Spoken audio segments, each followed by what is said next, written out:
নমস্কার, আমি শ্রী প্রণব আপনাদের সাথে প্রত্যেক দিনের মতো আজকেও একটা এপিসোড নিয়ে হাজির হয়েছি। আশা করি সকলেই ভালো আছেন, ভালো থাকবেন, সুস্থ থাকবেন। প্রত্যাশা আমরা প্রত্যেক দিন করি, আজকেও তার ব্যতিক্রম নয়। আপনারা যারা দেশ বিদেশ থেকে আমার ভিডিওগুলো দেখেন তাদের প্রত্যেককেই অন্তরের অন্তঃস্থল থেকে শুভকামনা এবং শুভেচ্ছা, অভিনন্দন। সাথে যারা ছোট রয়েছ তারা নিশ্চিতভাবে আমার ভিডিওগুলো যদি মনোযোগ সহকারে শোনো, তাদের জন্য রইল অকৃপণ ভালোবাসা, শুভেচ্ছা, সাথে আশীর্বাদ। কারণ মানুষ হয়ে জন্মগ্রহণ করেছেন। আমাদের প্রত্যেকেরই কিছু না কিছু দায়িত্ব থাকে এই সমাজের উপরে, পরিবারের উপরে। তো সেই প্রত্যেকটি কাজ, প্রত্যেকটি দায়বদ্ধতা আমাদের প্রত্যেকের করা উচিত। যারা আমরা করতে পারি না তাদের জীবনটা হয় ব্যর্থ, আর যারা করতে পারে তাদের জীবন হয় সার্থক। তা আমাদের এই অমূল্য মানব জন্ম, এটা সকলের জন্য সার্থক হোক, সকলের জন্য অনেক বেশি সুন্দর হোক। এই জন্মে, এই জীবনে আমাদের মধ্যে যেন কোনো রকম আফসোস শব্দটি না থাকে, যে আমি মানুষ হয়ে এলাম অথচ মানুষের মতো কাজ করতে পারলাম না। যেদিন হারিয়ে যায় সেদিন আর ফিরে আসে না, যেদিন যায় সেদিন খুব ভালো যায় আমরা বলি, কিন্তু আসছে দিনও ভালো। প্রত্যেকটা মুহূর্তই ভালো যদি আপনার মন ভালো থাকে, প্রত্যেকটা মুহূর্তই আপনার জন্য শুভ যদি আপনার ইচ্ছা, সদিচ্ছা থাকে। তো প্রত্যেকেরই পাঠ্যপুস্তক পড়ার পাশাপাশি পার্থিব যে শিক্ষাগুলো থাকে সেগুলো কিন্তু সমাজ থেকে আমরা নিয়ে থাকি। পুঁথিগত বিদ্যা আমরা আমাদের যে মাস্টারমশাই, শিক্ষক শিক্ষিকা, যারা অধ্যাপক অধ্যাপিকা রয়েছেন তাদের কাছ থেকে আমরা যেমন গ্রহণ করি, পিতামাতা, পরিবার পরিজন এবং আত্মীয় স্বজন, বন্ধুবান্ধবের কাছ থেকে কিন্তু আমরা পার্থিব বিদ্যা গ্রহণ করে থাকি। আধ্যাত্মিক বিদ্যা তখনই হয় যখন আমরা এই মানব জন্মটাকে দুর্লভ জন্ম মনে করতে পারবো, যখন আমরা সদ্গুরুর সান্নিধ্যে যেতে পারবো। সদ্গুরু শব্দটা খুব ছোট, কিন্তু সেটা খুঁজে পাওয়াটা কিন্তু খুব কষ্ট। কারণ গুরু পাওয়া যায়, শিষ্য ভালো পাওয়া যায় না। আবার শিষ্যরা ভালো গুরু খুঁজে তো শিষ্য ভালো হতে পারে না। তো কাজেই অমিল একটা থেকেই যায়। এই অমিলের মধ্যেও আমাদের মিল খুঁজে পেতে হবে, আমাদের সমন্বয় খুঁজে পেতে হবে, তবে হবে আমাদের এই সার্থকতা। আজকে একটা গল্প বলি, প্রত্যেক দিনই গল্প বলি, আজকে একটা গল্প বলছি। এক ছেলে মাকে খুব শ্রদ্ধা করে, মাকে খুব ভালোবাসে। আমরা তো জানি জগৎ জননী, মায়ের ঋণ কোনো দিন শোধ করা যায় না। শুধু মায়ের ঋণ নয়, পিতামাতার ঋণই কোনো দিন শোধ করা যায় না। সংসারের মধ্যে আমরা আবদ্ধ রয়েছি, আমাদের এই সংসারের কোনো ঋণই আমরা কোনো দিন কোনো কালে শোধ করতে পারবো না।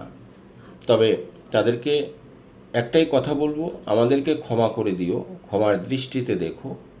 আমরা তোমার সন্তান হিসেবে যদি কোনো ভুল করে থাকি, সেখান থেকে একটু মুক্তির যে প্রার্থনা, মুক্তির যে কামনা বাসনা, মুক্তির যে ইচ্ছা, সেটা একটু করে দিও। প্রত্যেক মা জননী, প্রত্যেক পিতামাতা, গুরুজন, সাধুজন, সজ্জন সকলের কাছেই আমাদের এই নিবেদন। কারণ আমরা জ্ঞানত অজ্ঞানত, মোহের বশে কখনো রাগবশত নানা রকম কথা বলে, নানা রকম কথা দিয়ে আমরা অনেক সময় ব্যথা দিয়ে থাকি। সেই ব্যথা হয়তো পরক্ষণে অনেকের মধ্যে আত্মার যে আত্মসংযমতা এবং যে নিজের ভেতরের যে সচেতনতা, সেটা যখন উদ্গ্রেব বৃদ্ধি পায়, তখন মানুষ বুঝতে পারে কোথায় ভুল হয়েছে, কোথায় ঠিক হয়েছে, কোনটা ভুল কোনটা ঠিক। তো সেই সময়টা আসা পর্যন্ত আমাদের অপেক্ষা করতে হয়। ততদিনে আমাদের অনেক ভুলভ্রান্তি হয়ে যায়। সমাজ হোক অনেক বেশি সুন্দর। যে মা তার সন্তানকে এত বেশি ভালোবাসতো, তার জীবন দিয়ে ভালোবাসতো, ছোট্ট কাল থেকে বড় কাল পর্যন্ত তার কাছে স্নেহে থাকে, একটা মায়ের কাছে, একজন সন্তান যত বড়ই হোক না কেন, মায়ের কাছে কিন্তু সে স্নেহের, সে কিন্তু অমূল্য একটা রত্ন। তো এই ছেলে এমন এক ছেলে যে এক রাজরানীর প্রেমে পড়েছে, তাকে খুব ভালোবেসেছে, ভালো লেগেছে। তো ভালো লাগাটা স্বাভাবিক, ভালোবাসাটাও স্বাভাবিক, কিন্তু তার মধ্যে ফারাক দেখা উচিত, তার মধ্যে সামঞ্জস্যতা দেখা উচিত। কারণ আকাশের চাঁদ আমি দেখতে পাই ঠিকই, কিন্তু ধরার ক্ষমতা আমার নেই। কারণ আমি চাঁদের কাছে যত যাব ততই আমি ছোট হয়ে যাব। পৃথিবী থেকে চাঁদের দিকে তাকালে চাঁদটাকে অনেক ছোট মনে হয় বটে, কিন্তু যতই কাছে যাব ততই সেটা যেন বড় হয়ে যাবে। কাজেই আমাদের প্রত্যেকেরই নিজের একটা ওজন বুঝে এগোনো উচিত, ওজন বুঝে প্রত্যেকটা কাজ সম্পন্ন করা উচিত। আমার যে ব্যর্থতা সেটাও দেখা উচিত, আমার যে ক্ষমতা সেটাও দেখা উচিত। আমি যখনই একটা অবাস্তব চিন্তা ভাবনা করব, তখন আমার মধ্যে কিন্তু ডিপ্রেশন চলে আসতে পারে, আমার মধ্যে কিন্তু একটা গ্যাপিং চলে আসতে পারে। তো সেই ছেলে যখন রাজরানীকে ভালোবেসে ফেলেছে, তাকে ভুলতেই পারছে না কোনোভাবে, তখন রাজরানী তার সেই ছেলেকে একটা কথা বলল যে তোমায় একটা কথা বলবো, সেই কথাটি যদি তুমি রাখতে পারো তবে আমি মনে করব যে তুমি আমাকে বিবাহ করার যোগ্য প্রার্থী। ছেলেটি মাথা নিচু করে সেটি মেনে নেবার চেষ্টা করলো, বলল তুমি বলো, আমি সেটাই করতে রাজি আছি। বলল তোমার মায়ের কাছ থেকে মাকে বলে তারপরে মায়ের কলিজাটা তুমি আমার কাছে নিয়ে এসো। যথারীতি ছেলেটি তার মায়ের কাছে যায়, মাকে সমস্ত ঘটনা বলে।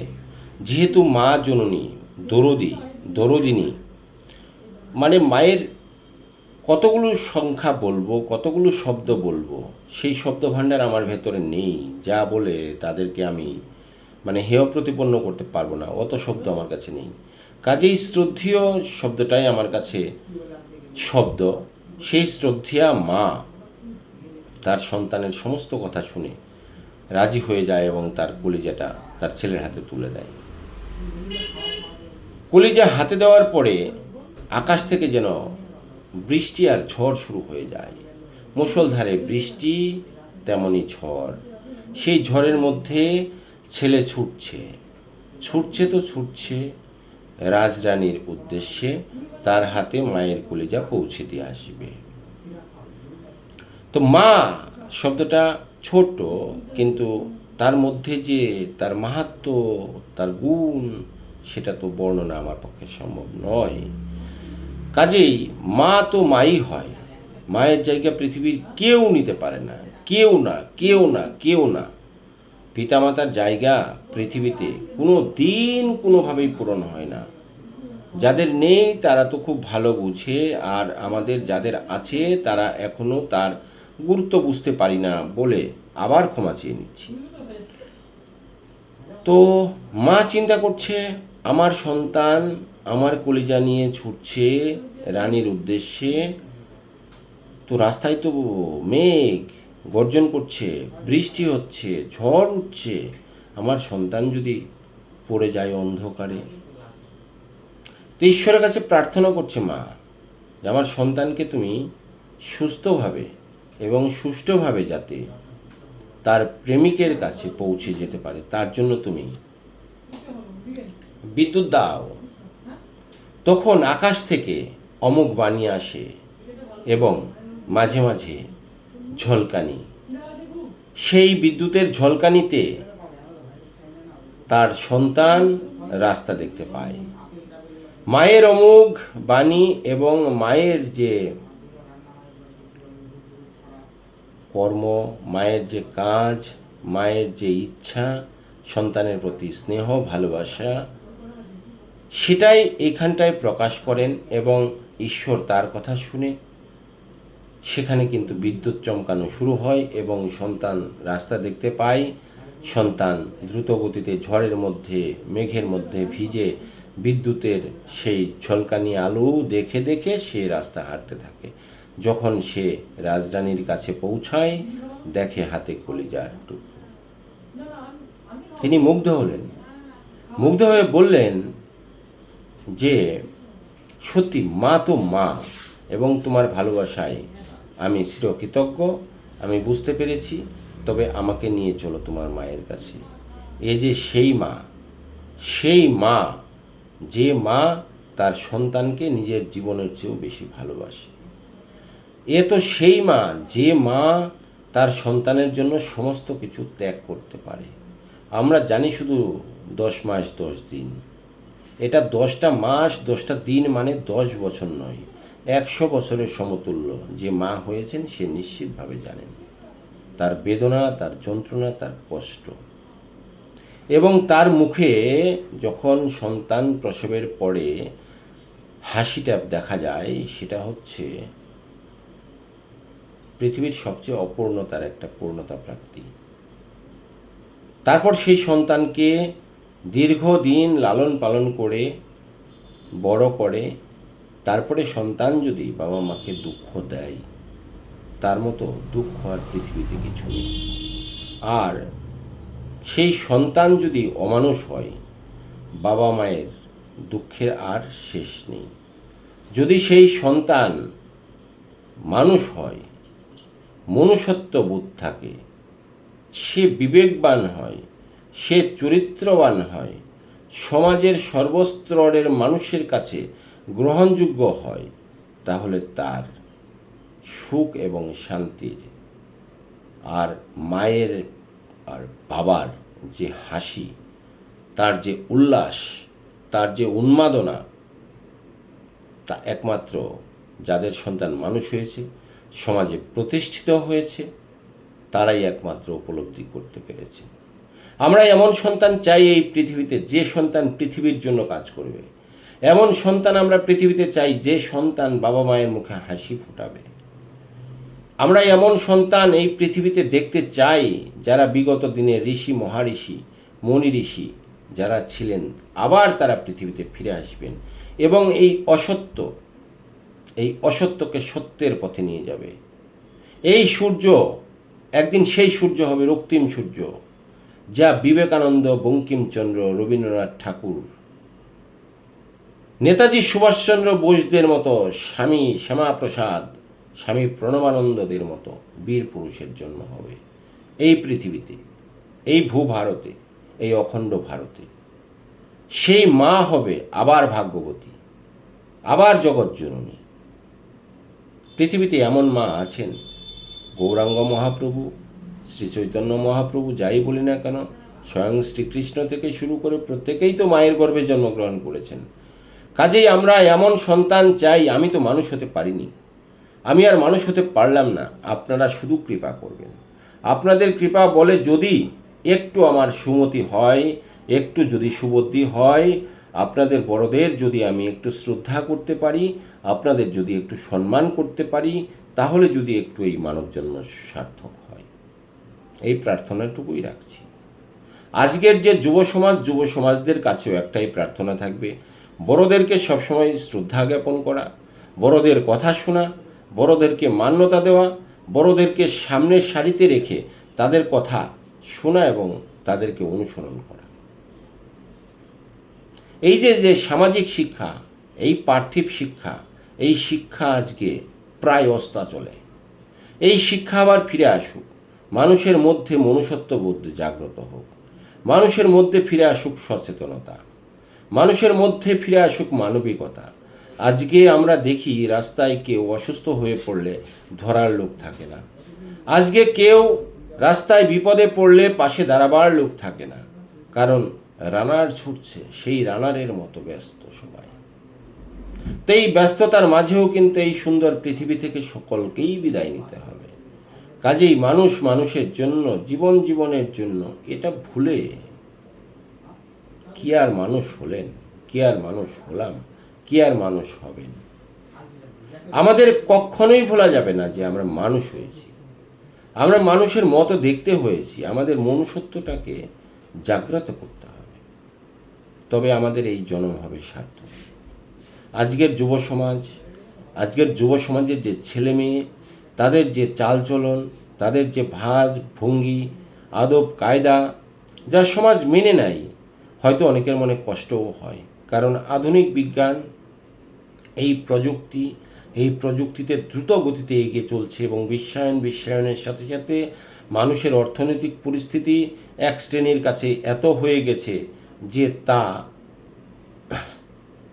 আমাদের কিছু লোকের কল্পনার বাইরে। তো সেই দেখে আজকের সমাজ মাধ্যম, আজকের মিডিয়া, আজকের সোশ্যাল মিডিয়া, আজকের টিভি, দূরদর্শন থেকে শুরু করে মানুষ যা দেখছে সেগুলোকেই মানুষ নিজের মধ্যে গ্রহণ করবার চেষ্টা করছে। মানুষ ভুলে যাচ্ছে পার্থিব বিদ্যা, মানুষ ভুলে যাচ্ছে শিক্ষাগত যে পুঁথিগত বিদ্যায় তারা পারদর্শী বটে। তারা বিজ্ঞানী, চিকিৎসা বিজ্ঞানী থেকে শুরু করে ইঞ্জিনিয়ার থেকে শুরু করে প্রচুর শিক্ষিত মানুষ এই পৃথিবীতে আজকের দিনে কিন্তু আমরা দেখতে পাই, শুনতে পাই। ফলে আজকে আমরা সাহস পাই সেই চন্দ্রালোকে যাবার, মঙ্গল গ্রহ যাবার। কিন্তু পাশাপাশি এই যে সামাজিক শিক্ষা, সমাজে যারা কতিপয় মানুষ নয়, বেশিরভাগ মানুষ এই সমাজ ব্যবস্থার মধ্যে টিকে আছি, বেঁচে আছি, তারা যেন ব্যথা না পায় সেই দিকে খেয়াল রাখা কিন্তু আজকে আমাদের যুব সমাজের কর্তব্য। কারণ যুব সমাজ যদি নষ্ট হয়, যুব সমাজ যদি নেশাগ্রস্ত হয়, যুব সমাজ যদি নেশায় ডুবে যায়, তাহলে এই জগৎ সংসার কিন্তু ডুবে যাবে। কাজেই এই জগৎকে রক্ষা করতে, এই ভূখণ্ড, এই ভারত, এই অখণ্ড ভারতকে সুন্দর করতে, অক্ষত রাখতে দেশের প্রতি শ্রদ্ধা, দশের প্রতি শ্রদ্ধা রাখা একান্ত কর্তব্য বলে মনে করি। এবার কর্তব্য অকর্তব্য একটা পরিবার থেকে উঠে আসে। তার সন্তান সেই শিখাবে প্রথমে তার প্রাথমিক জ্ঞান, প্রাথমিক চলন বলন ধরন। কারণ প্রথম শিক্ষাটা বাবা মায়ের কুল থেকেই আসে, বাবা মায়ের কাছ থেকেই আসে।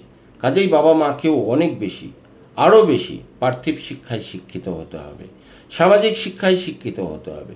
সব কিছু উড়িয়ে দিলে আমাদের সমাজ ব্যবস্থা উড়ে যাবে, সব কিছুকে অবহেলা করলে আমাদের সমাজ অবহেলিত হবে।